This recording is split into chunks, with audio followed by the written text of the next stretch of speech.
You know, it was kind of a surreal time, but from the horses' perspective, actually probably a good time for them. Pretty much straight away after the festival, the racing stopped. So thank goodness the weather was as it was, and we were able just to let all the horses down and just get them turned out. And for us, it was an awful lot easier. Probably than for the flat brigade, because we were nearly through the end of our season anyway. We were able to give the horses a nice bit of time out. We knew when our season was starting again, and for the likes of Paisley and stuff, it was brilliant because he just got an extra bit of holiday. But you know, we're now getting into the main core part of the season and you know, looking forward to the big races.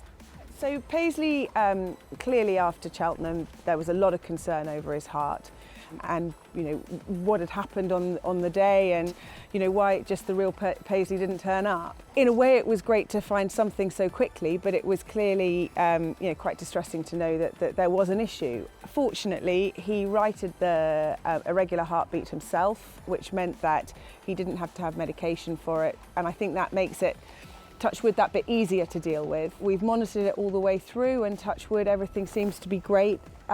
His work has been really good. He's a bit fitter at this point than he was last year. Plan being to start back in the same race as last year, so the long distance hurdle at Newbury, and fingers crossed there are lots of youngsters snapping at his heels, and hopefully he'll keep them at his heels. The Rasher Counter, all roads lead back to Newbury. We did the same thing as last year to give him a prep run over hurdles. Funnily enough, his prep run over hurdles came a week earlier than last season, and came in at Newton Abbot instead of Uttoxeter. I mean, he ran an absolute stormer. I think he was beaten a length and a half or two, you know, and giving 2.5 stone to the horse that beat him, which is a fair old ask.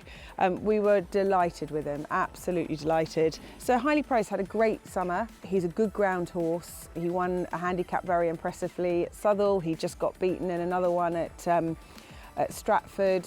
We took a punt with him and ran him in the graded race at Kempton, and just when they quickened, it showed the difference between those top class 2-mile hurdlers and your really decent handicappers. The plan with him is to go and run him in a novice chase in the spring on good ground, and I think he'll be exciting over fences. So Hoi Polloi, he was deeply impressive winning his bumper last season at Kempton, and the form of which has been franked many times over. The second has won, the third has won, the fifth has won. So you know, now it's up to him to go and win. He'll be out over hurdles pretty shortly. He's an absolute natural with his jumping. I think he'll handle most ground, and he's exciting. Hang in there. Plan is to go to Ascot at the weekend. He just maybe lost his confidence a little bit towards the end of last season, having been so impressive winning the Grade 2 at Cheltenham. He just, having had a fall at Huntingdon, I think he was just a little bit on the back foot when we started back this year. So the run at Fontwell, as much as anything, was a real confidence boost for him. He probably doesn't truly stay 2.5 miles, and so we'll drop him back to 2 miles for the 2-mile listed handicap at Ascot. Ideally, he wants a bit of nice ground. We'll just see what happens. So Manofthemountain's been an absolute star and has done nothing but improve, and he had won 4 of his last 5 when we went to Cheltenham at the weekend. Interestingly, I think he definitely wants good ground. We were all set for good ground until the heavens opened just before the race started. But I think as much as anything, what that race really told us is that against lesser horses, he's getting the 3 miles. But when you put him into that kind of grade, he travelled so strongly through the race. I think he's very exciting. Dot Penfro, he is a huge horse that's had a lot of issues with his knees.